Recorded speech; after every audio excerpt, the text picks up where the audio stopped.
நம்ம பார்க்க போற அத்தியாயம் ரொம்ப அழகான அத்தியாயத்தை நம்ம பார்த்துட்டு இருக்கோம். அது பாகவதத்திலேயே பார்த்தீங்கன்னா 9வது அத்தியாயம். ரொம்ப சிறப்பான அத்தியாயத்தை பார்த்துட்டு இருக்கோம். அதற்கு முன்னாடி ஒரு மங்களார்த்தி பண்ணிட்டு ஆரம்பிச்சிருவோம்.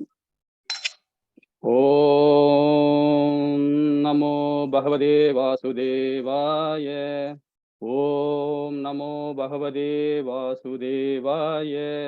ஓம் நமோ பகவதே வாசுதேவாய. ஓம் அஞ்ஞானதிமிராந்தஸ்ய ஞானாஞ்சனயஸ்ஸலாகயே சக்ஷும் ரூபிலமேன தஸ்மை ஸ்ரீ குருவே நமக. ஸ்ரீ சைத்தன்ய மனோபீசிடும் ஆவிடும் ஏன பூதலே ஸ்வயம் ரூபகதாமாயம் ததா சிகபாத்தியம் ஏ கிருஷ்ணா கருண சிந்தே தீனவந்தே ஜகத்பதே கோபிஷா கோபிகாந்தா ராதாகாந்தா நமஸ்துதே தப்தகாஞ்சன கௌராங்கி ராதே விருந்தானேஸ்வரி வானுசுதேவியே யமானி ஹரிப்ரியே வாஞ்சகல்பதராய கிருப சிந்து ஏவச தினானாம் பாவனையே வைஷ்ணவையோ நமோ நமக.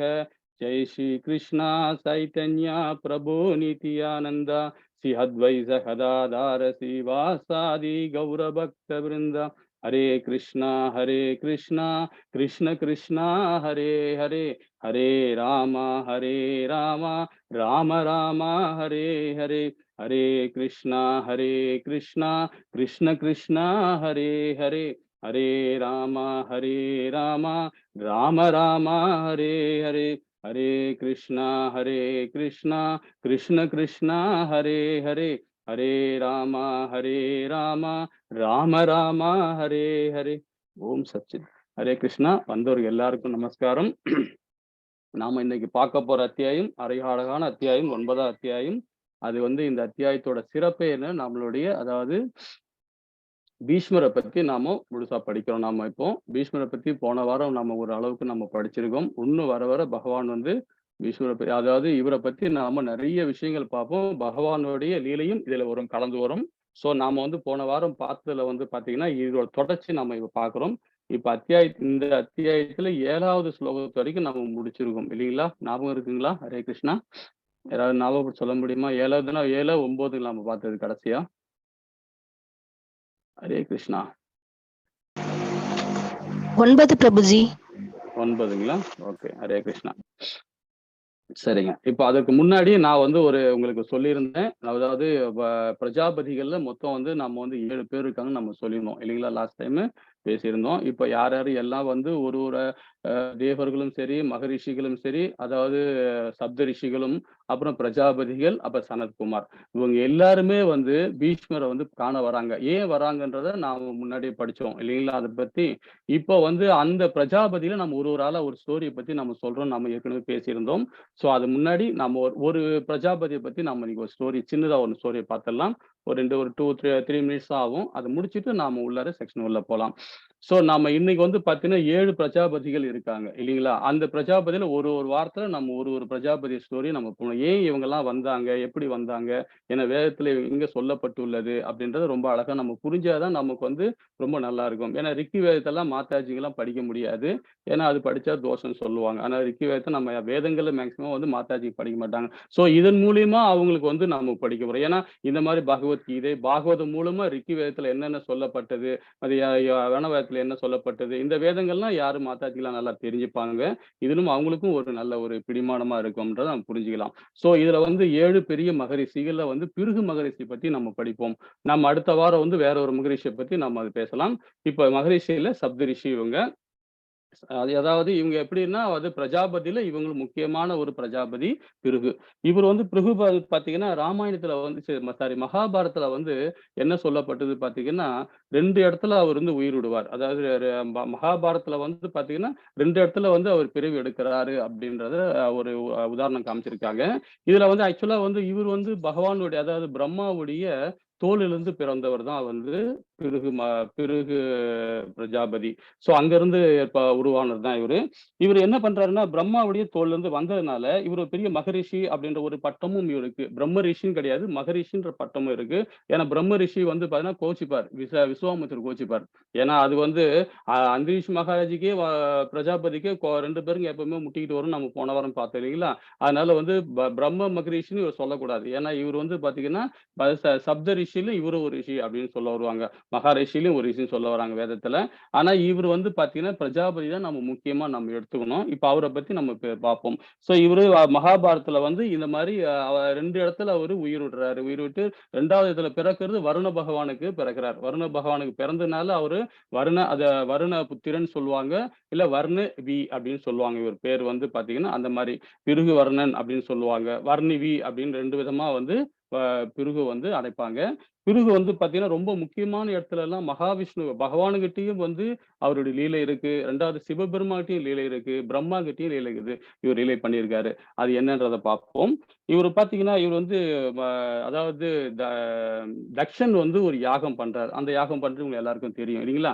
அந்த தக்ஷன் ஏன் யாகம் பண்றான் வந்து பார்த்தீங்கன்னா, சிவபெருமான வந்து வந்து மதிக்கல. மதிக்காதனால தான் அந்த தவத்த அந்த யாகம் வேள்வி பண்றாரு.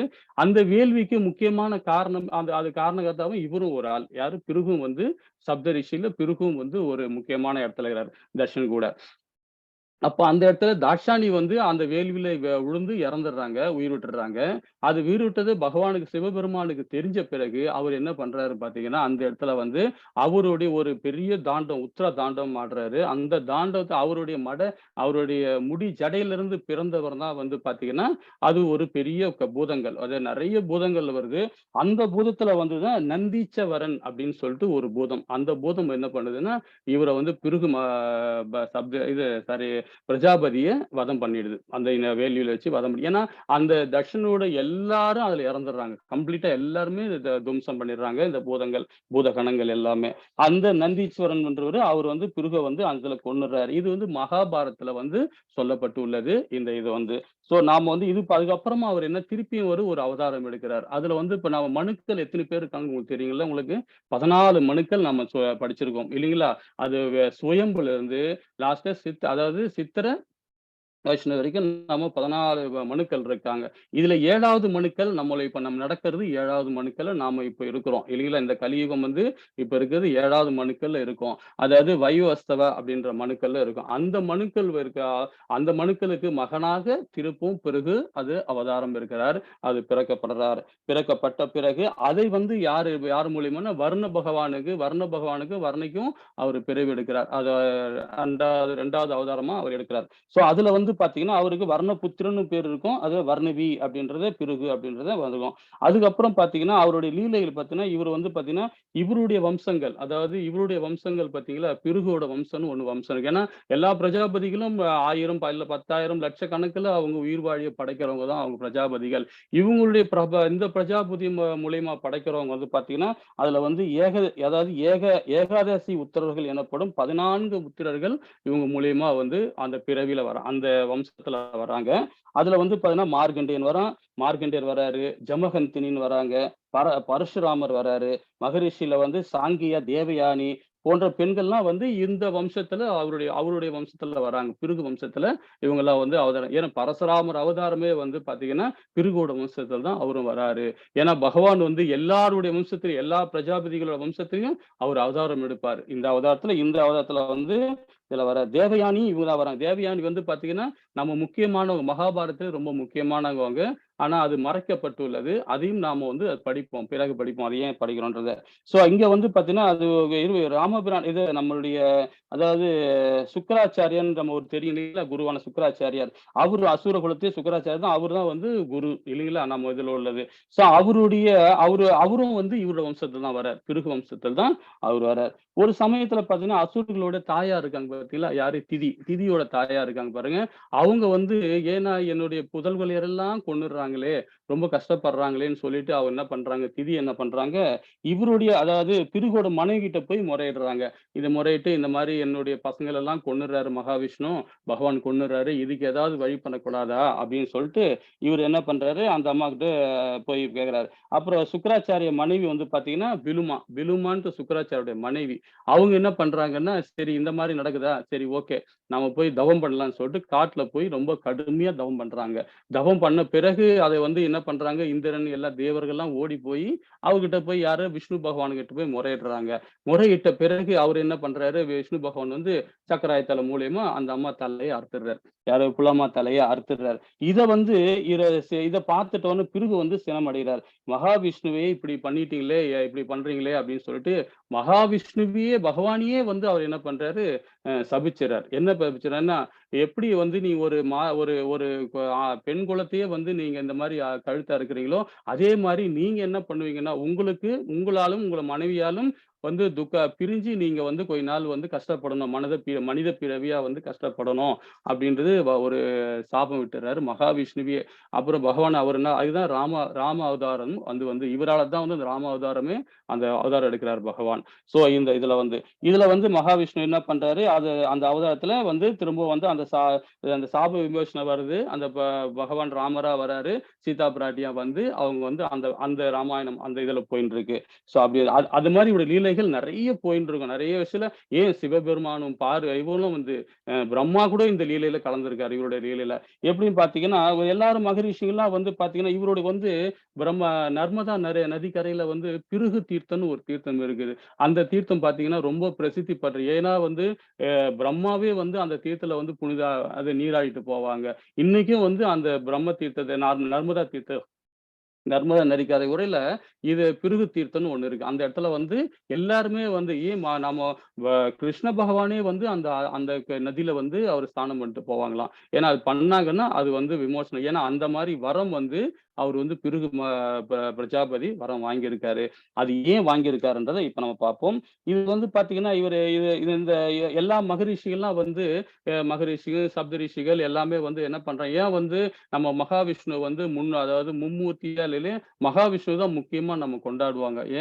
ஏன் அந்த மாரி கொண்டாடுறாங்கன்னு பார்த்தீங்கன்னா, இவரு இது இந்த பிரஜாபதிகளும் இவங்க எல்லாருமே வந்து பிருகுகிட்ட ஒரு ஒப்பந்தம் வைக்கிறாங்க. என்ன ஒப்பந்தம்ன்னு பார்த்தீங்கன்னா, நம்மள யாரும் மதிக்க மாட்றாங்க. நம்மள வந்து இது பண்ண மாட்டேன்றாங்க அப்படின்ற ஒரு ஒரு ஒரு கவலைப்படுறாங்க. கவலைப்பட்ட உடனே சரி ஓகே மும்மூர்த்திகள நாம செக் பண்ணுவோம் முதல்ல. அவங்க பார்த்துட்டு அவங்க என்ன மாரி நம்மள ட்ரீட் பண்றாங்கன்னு பார்த்துக்கிட்டு, அதுக்கு ஏத்த மாரி நாம இது பண்ணலாம்ன்னு சொல்லிட்டு இவங்களுக்குள்ளயே ஒரு ஒப்பந்தம் போடுறாங்க. அப்போ பிருகு என்ன பண்றாரு, முதல்ல சிவலோகம் போறாரு. சிவலோகத்துக்கு சாரி பிரம்மலோகத்துக்கு போறாரு. பிரம்மலோகத்துல போனா பிரம்மா என்ன பண்றாரு, இவரு வர்றத விட கண்டுக்காம அவர் பாட்டுன்னு வந்து உட்கார்ந்துட்டு இருக்காரு. இவரு பாட்டு சபையில போய் உட்கார்ந்துட்டாரு. இவரு பிரம்மாவுடைய லோகத்துக்கே அங்க போய் இவருடைய ஒரு ஒரு சேர்ல போய் உட்கார்ந்துகிட்டாரு. உட்கார்ந்த உடனே பிரம்மா கண்டுக்கல. அப்புறம் இவரு என்ன பார்க்குறாரு, என்னடா நாம வந்து உட்கார்ந்துக்கிறோம், பிரம்மா வந்து நம்மள கண்டுக்கவே இல்லையே! இதுலயும் அவருடைய பையன நம்மளையும் வந்து மதிக்க மாட்டேன்றாரேன்னு சொல்லிட்டு, இவரு ஒரு மாரி அலட்சியமா இருக்காரு. இவரு மனசாலே ஒரு மாரி இது பண்ணிக்கிறாரு. அதுக்கப்புறமா இவரு என்ன பண்றாரு, பிரம்மாவ கண்டுக்காம இவரு பாட்டுன்னு வெளிய போறாரு. பிரம்மாவும் கூப்பிடுறாரு. என்ன என்ன கூப்பிட்டான பிறகு அப்படின்னா, இவர் பாட்டுன்னு பார்க்காம, இவர் பாட்டுன்னு வந்துர்றாரு. ஏன்னா, இந்த சபையில எனக்கு மரியாதை குடுக்கல அப்படின்றத இவரு புரிஞ்சுகிட்டு இவரு வெளிய வந்துர்றாரு. அதுக்கப்புறம் சிவலோகம் போறாரு. சிவலோகத்துக்கு போனா, அங்க போன உடனே பகவான் வந்து சிவபகவான் வந்து இவர வந்து வரவேற்கிறார். வரவேற்று, "உட்காரு, எப்படி இருக்க? என்ன பண்ற?" அப்படிலாம் விசாரிச்சுட்டு, நல்லா ஏன்னா பகவானுக்கு சிவபெருமானுக்கு தெரியுது. இவரு ஏன் வந்திருக்காருன்றது தெரியுது. தெரிஞ்ச உடனே இவரு கூப்பிடுறாரு. வந்து உட்கார வச்சு எல்லாம் கட்டி அரவணைச்சு, சரி சபையில உட்கார வைக்கிறாரு. உட்கார்ந்த பிறகு கூட அவரு இந்த இது மத்த கணங்கள்லாம் இவர மரியாதை குடுக்க மாட்டேன்து அப்படின்ற மாரி ஒரு சின்ன ஒரு ஃபீலிங்கு திரும்பவும் அவருக்கு வருது. அதுக்கப்புறமா இவரு என்ன பண்றாரு, பார்வதி தேவி இத பார்க்குறாங்க. தேவி பார்க்குறாங்க. பார்த்துட்டு இவரு ஏதோ ஒரு சலனம் அடைகிறாரு. அதனால வந்து சிவபெருமான்ட்ட போய் சொல்றாங்க. இந்த மாரி அவரு ஒரு மாரி இதா இருக்காரு. அவர போய் இது பண்ணுங்க அப்படின்னு சொல்லிட்டு. இவரு கோவத்துல என்ன பண்றாரு, எடுத்து அந்த சூலாயத்த எடுத்து தலைமையில போடுறாரு. யாரு பிருகுவ. "கிளம்புடா இங்கேருந்து" அப்படின்னு சொல்லிட்டு. ஒரு மாரி மரியாதை இல்லன்னு. சரி உடனே இவரு என்ன பண்றாரு, அங்கருந்து இவரு கிளம்பிடுறாரு. அதாவது பெரிய பெரிய பகவான்களே இவரு போயி தேவர்மார்களையும், பகவானையும் இவரு வந்து பார்க்குறாரு, செக் பண்றாரு. எப்படி மரியாதை குடுக்குறாங்கன்ட்டு. அதுக்கப்புறம் எங்க போறாரு, பாற்கடலுக்கு வராரு. பகவான் விஷ்ணுவ பார்க்க வராரு. விஷ்ணுவ பார்க்க வரத்துல அவரு பாற்கடல்ல பள்ளி கொண்டு தூங்கிக்கிட்டு இருக்காரு. இவரு என்ன நினைக்கிறாரு, உலகையும் படைச்சவர் இவர்தான். ஆதி, அந்தம். இவரே இப்படி தூங்கிட்டு இருக்காரே, இவரு எப்படி நம்மள வந்து பார்க்க போறாரு? இவரு என்ன மரியாதை குடுக்க போறாரு? அப்படின்னு சொல்லிட்டு இவரு போய் போய் அ போய் கூப்பிடுவாரு. அப்ப கூட மகாவிஷ்ணு எழுந்துக்க மாட்டாரு. எழுந்துக்காம நின்னு 8 ஒரு ஒத ஒதைப்பாரு பகவான. மகாவிஷ்ணுவ அதாவது மார்புல 8 உதைப்பாரு. மார்புல வெத்து வச்ச உடனே அப்படியே சுதாரிச்சுட்டு மகாவிஷ்ணு எதிர்ப்பாரு. "என்னப்பா என்னப்பா என்ன பண்ணிட்ட? தெரியாம இது பண்ணிட்டேன்பா, மன்னிச்சுக்கப்பா" அப்படின்னு சொல்லிட்டு மகாவிஷ்ணு. எல்லாம் இது ஒரு லீலை தான் இது. அதுக்கப்புறம் என்னடா இப்படி இப்படி இது பண்ணிட்டானே சொல்லிட்டு அவர் என்ன பண்றாரு, சரி ஓகே. நான் வந்திருக்கேன், வந்தும் தெரியும் நீங்க தெரியாம நீங்க பாட்டுக்கு தூங்கிட்டு இருக்கீங்களே, எப்படி நீங்க அந்த சராசரத்தையும் நீங்க கட்டி காப்பீங்க? அப்படின்னு அவர் சொல்றாரு. அந்த இடத்துலயும் வந்து அவங்க யாரு நம்மளுடைய கனகவள்ளி தாயார் ரொம்ப அழகா வந்து பகவான கேட்பாங்க. அதையும் அந்த இடத்துல வந்து சுட்டி காட்டுறாங்க கனகவள்ளி தாயார். அவர் வந்து படுத்துக்கிட்டே நான் அவரையே நோக்கிட்டு பார்த்துட்டு இருக்காரு அப்படின்னு அவங்க சொல்றாங்க. அது எப்படி அவரையே பார்த்துக்கிட்டு இருப்பாரு அப்படின்னு சொன்னோனே கனகவள்ளி தாயார் ரொம்ப அதுக்குள்ள விளக்கத்த சொல்லுவாங்க. என்ன சொல்லுவான்னு பார்த்தீங்கன்னா, அவர் வந்து எல்லா உயிர்வாழ் இதயத்திலும் பள்ளி கொண்டிருக்கிறார். அந்தந்த உயிர்வாழிகள் என்னென்ன செய்து கொண்டு இருக்கிறது அப்படின்றது அந்த உயிர்வாழி பார்த்துட்டு இருக்காரு பரமாத்மா எல்லார் உயிர்வாழ் இதயத்திலயும். அந்த பரமாத்மா அவர் ஒழுங்காக செயல்படுகிறாரா இல்லையான்று மகாவிஷ்ணு பார்க்கடலிருந்து அவங்கள பார்த்து கொண்டு இருக்கிறார் அப்படின்னு சொல்லிட்டு நம்ம கனகவள்ளி தாயார் ரொம்ப அழகா சொல்லுவாங்க. அப்ப கூட இவருக்கு புரியல. இருந்தாலும் நான் வந்திருக்கேன்ல, நான் வந்து ஒரு ஆள் உள்ள வராங்கன்னா அதுக்குள்ள மரியாதை குடுக்கணும் இல்லையா? அப்படின்னு சொல்லிட்டு பிறகு பிரஜாபதி அங்க கேட்கிறார். அதனாலதான் பாத்தீங்கன்னா, இன்னைக்கும் எல்லா கோவில்லயும் மகாவிஷ்ணுவோட அதாவது ஒரு சைடுல தாயார் இருப்பாங்க. ஒரு சைடுல வந்து பாத்தீங்கன்னா, ஸ்ரீவத்சலம் சொல்லிட்டு நம்மளுடைய ப ப அவருடைய கால் பாதங்கள் எல்லா கோவில்லயும் இருக்கும். இன்னைக்கு கூட நம்ம திருப்பதி கோவில்ல பார்த்தீங்கன்னா, ஒரு சைடுல மகாவிஷ்ணு இருக்கும். ஒரு சைடுல வந்து ச ப பார ப இவங்க லட்சுமி தாயார் இருப்பாங்க. ஒரு சைடுல இந்த இந்த கால் பாதம் இருக்கும். அதுதான் வந்து ஸ்ரீவத்சவம் அப்படின்னு சொல்லுவாங்க. அது வந்து பிருகோட கால் பாதம். இதனால தான் வந்து என்ன பண்றேன், அது மகாவிஷ்ணு என்ன சொல்றாரு, அவர் எட்டு உதைச்சனால, அந்த இடம் இருக்கனால எல்லா முனிவர்களும், எல்லா ரிஷிகளும், எல்லா சப்த ரிஷிகளும் அவங்கள நானு மரியாதை குடுக்குறேன் அப்படின்றத அந்த இடத்துல காட்டுறாரு. அதனால தான் வந்து இன்னைக்கும் பார்த்தீங்கன்னா, பகவான் எல்லா கடவுளையும் விட தேவர்கள் எல்லாரும் இவர் தான் ஆதி அந்தம் அதுங்களா? இவருடைய லீலையில எல்லாருமே வந்து பகவான தான் முதல்ல வந்து முழுமுதற் கடவுளா வணங்கணும்ன்றத இந்த இடத்துல பிருகு பிருகு மூலியமா இந்த லீலைய மகாவிஷ்ணு செஞ்சிருக்காரு அப்படின்னு புரிஞ்சுக்கலாம். இதுக்கப்புறம் பார்த்தீங்கன்னா, இந்த தீர்த்தத்துல வந்து நம்ம தசம தீர்த்தம்னு சொல்லிட்டு நம்ம யமுனா நதி நர்மதா நதிக்கரை சொன்னோம் பார்த்தீங்களா? அந்த தீர்த்தத்திலயும் எல்லாரும் வந்து அந்த போய் நம்ம போனோம். நாம கூட இப்போ நர்மதா நதிக்கரையில போய் அந்த தீர்த்தத்துல போய் அதாவது நம்ம பண்ண எல்லா தோஷங்களும் கம்ப்ளீட் எல்லா தோஷங்களும் இந்த வாழ்நாள்ல செஞ்ச பாவ புண்ணியம் எல்லா கரையுமே போனோம். ஏன் பகவானே வந்து அந்த இடத்துல வந்து அங்க வந்து இது பண்ணிட்டு போயிருக்காங்க. ஸ்நானம் பண்ணிட்டு போயிருக்காங்க. சோ அது மாரி பிருகு மகரிஷி நெறைய சொல்லிக்கிட்டே போலாம் அவரு ஹரே லீலைய கிருஷ்ணா பத்தி. மாதா. ஹரே ஹரே கிருஷ்ணா பிரபு. கிருஷ்ணா. ஹரே கிருஷ்ணா. சொல்லுங்க. அவர் மறுபடியும் அவர் காலு கழுவி ரெடி பண்ணும்போது அவர் காலுக்கு அந்த கண்ண வந்து அழிச்சுறாரு. அதான் அவர் பெரிய ஒரு பெரிய மைனஸ் பாயிண்ட் அவர்கிட்ட. எட்டுவதற்கு ஆமா, ஆமா, காரணமே ஆமா. அவரோட ஒரு கண்ணு ஒண்ணு இருக்குது அவர் கால்ல. ம், ம், அவருக்கு ம், அப்படியே ம், ம். அபிஷேகம் பண்ற மாரி பண்ணி அத அழிச்சு விட்டுறாரு. நான் அது உள்ள ரொம்ப டீப்பா போல பிரபுஜி. ஏன்னா ரொம்ப போனா டைம் எடுத்துக்கும். ஏன்னா ஒரு ஸ்டோரி அவர் பிருகுவ பத்தி ரொம்ப சொல்லிக்கிட்டே போலாம். ஏகப்பட்டது இருக்கு. ஏன்னா பிரஜாபதிகள பத்தி முக்கியமான ஒரு சில இது மட்டும் கன்டெம்ப்ட்ட மட்டும் தான் சொல்லிட்டு வரேன். இல்ல அந்த இடத்துல ஏன்னா இருக்கிற தானன்றது ஆமாமா. ஆமா, தானென்ற ஆமா, அந்த இது வந்து அவனுக்கு போயிடுது அதுலருந்து. அகங்கார ஆமா. கண்ண மூடுவாரு அகந்தை பிரபுஜி. அகந்தை அகந்தை, அகந்தை. அகங்கார கண்ண மூடுவாரு அவரு. ஆமா, ஆமா. சாரி, அது சாரி மாரி மதியில இல்ல, இல்ல, உங்களுக்கு இல்ல. தவறு. ஹரே கிருஷ்ணா பிரபுஜி. அதெல்லாம் ஒண்ணும் இல்ல. அதெல்லாம் ஒண்ணும் பிரச்சனை இல்ல. நீங்க எல்லாரும் தெரிஞ்சுக்கலாம் இல்லையா? நம்ம எல்லாருமே ஒரு ஒரு சில விஷயம் மட்டும் தான் தெரிஞ்சிருப்போம். இல்லைங்களா? நம்ம எல்லாமே எல்லாருக்கும் தெரியாது இல்லைங்களா?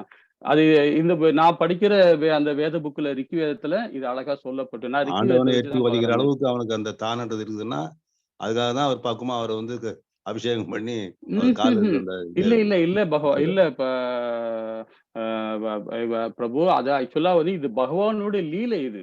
ஏன் ஆமா. வந்து முன்னோர்கள் அதாவது பிரஜாபதிகளும் சரி, சப்த ரிஷிகளும், மகரிஷிகளும், முனிவர்கள் எல்லாருமே வந்து ஏன் பகவான வணங்கணும்ன்றது இது ஒரு நிலை. இந்த நிலைய மகாவிஷ்ணு அழகா கொண்டு வந்திருக்கார் லீலையில. அதுதான் நம்ம எடுத்துக்கணும். ஏன்னா பிருகு வந்து பகவானே பகவானே அவர் தானே படைக்கிறார். பிரம்மாவ படைச்சவர் அவர் தானே.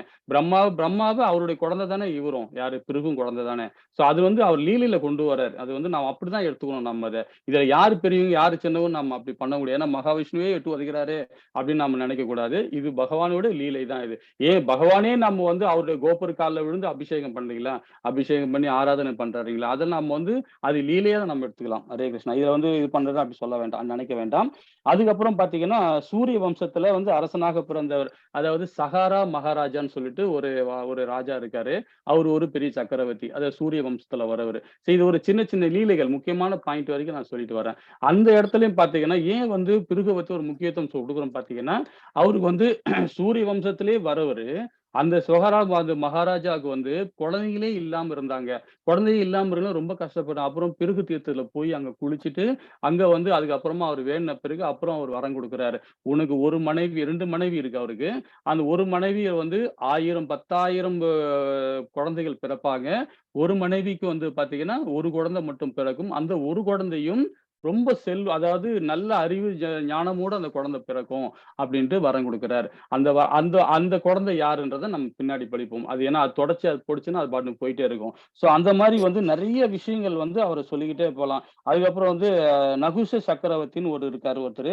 அவர் வந்து நகுஷ சக்கரவர்த்தி யாருன்னா வந்து அவர் வந்து பாத்தீங்கன்னா பிரம்மா இது சாரி இந்திரன் பதவி அடையறதுக்காக அவரும் வந்து போராடிட்டு இருந்தவர் தான். கடைசியில வந்து என்ன பண்றாங்க, அந்த அந்த பட்டம் அவருக்கு கிடைக்குது. யாருக்கு? இந்திரனுடைய பட்டத்தை அந்த சிம்மாசனம் அவருக்கு கிடைக்குது. நகுஷ அது வந்து அந்த மன்னருக்கு கிடைக்குது. அவரு என்ன பண்றாரு, அந்த மன்னரு ஒரு ஒரு ஒரு இது கட்டளை விடுறாரு. எல்லா சப்த ரிஷிகளும், மகரிஷிகளும் என் பல்லாக்குல என்ன வச்சு தூக்கின்னு போங்க அப்படின்னு சொல்லிட்டு ஒரு இது பண்றாரு. ஏன்னா அவரு இந்திர பதவி அடைஞ்சிட்டாருல்ல, அந்த ஆணவத்துல அவரு ஒரு மாதிரியா சொல்றாரு. சொன்ன உடனே என்ன பண்றாரு, அகஸ்தியரு, விஸ்வாமித்திரர் இவங்க எல்லாம் என்ன பண்றாங்க, அவரை பல்லாக்கு வச்சு தூக்கின்னு போறாங்க. தூக்கின்னு போகும்போது பாத்தீங்கன்னா, இவர் வந்து ஒரு பக்கம் பல்லாக்கு அப்படியே சரி ஏங்க அகத்தியர் தான் குட்டியா இருப்பாரு, தவுளுண்டு இருப்பாரு அவர்தான். அவர் என்ன பண்றாரு, அந்த இடத்துல மட்டும் பல்லாக்கு சரிஞ்சு நிக்குது. எட்டு உதைப்பாரு. யாரு? அகஸ்தியர் எட்டு வச்ச உடனே அகஸ்தியரோட தலை முடியில அதுல பிருகு இருக்காரு. அவரோட இதுல பிருகு இருக்காரு. அத தெரியாம எட்டு உதைச்ச பாரு, அதுல இருந்து பிருகு வந்து வெளிய வந்து அவரு என்ன பண்றாரு, சாபம் விடுறாரு. சாபம் மட்டும் இல்லாம என்ன பண்றாரு, நீ பாம்பாக நாகமாக போ அப்படின்னு சொல்லிட்டு அவர் சாபம் விட்டுறாரு. சோ இது மாதிரி நிறைய விஷயங்கள்ல பிருக பத்தி நம்ம சொல்லிக்கிட்டே போகலாம். ஹரே கிருஷ்ணா. இப்ப பிரபுஜி சொன்ன மாதிரி நிறைய இதுக்கு படிங்க, திக்கு வேதத்துல படிங்க, எல்லா வேதத்திலையும் படிங்க. நிறைய விஷயங்கள் நம்ம தெரிஞ்சுக்கலாம். இன்னைக்கு பிருகோட இதோட முடிச்சுப்போம். அடுத்த வாரம் வந்து பாத்தீங்கன்னா நம்ம வந்து அந்திரியை பத்தி படிக்கும். அந்திரி வந்து மகரிஷி பத்தி பிரஜாபதியை பத்தி அடுத்த வாரம் பார்ப்போம். சரி, இப்ப நாம 9வது ஸ்லோகத்தை படிப்போமா? இது வரைக்கும் முடிச்சிருக்கோம் இல்லைங்களா மாதாஜி? ஹரே கிருஷ்ணா. 9வது ஸ்லோகம் சொல்ல முடியுமா? ஹரே கிருஷ்ணா பிரபு. படிக்கிறேன் ஹரே மாதாஜி. கிருஷ்ணா. படிங்க. 8 வசுக்களிலும் மிக சிறந்தவரான விஷ்ணுதேவர் காலத்திற்கும் இடத்திற்கும் ஏற்ப எல்லா மத கொள்கைகளையும் நன்கு அறிந்திருந்தார் என்பதால் அங்கு கூடியிருந்த புகழ்பெற்றவர்களும் சக்தி வாய்ந்தவர்களுமான ரிஷிகள் அனைவரையும் உபசரித்து வரவேற்றனர். ஹரேஷா. இங்க வந்து பாத்தீங்கன்னா 8 வஸ்துக்கள் சொன்னாங்க. ஏன் வட்டுக்கு மிக சிறந்தவானே அப்படின்னு அந்த காரணம் சொல்ல முடியாம ஏற்கனவே போன வாரம் படிச்சோம். அதை பத்தி யாராவது சொல்ல முடியுமா? ஞாபகப்படுத்தி சொல்ல முடியுமா? 8 வஸ்துக்கள் சொல்றாங்க.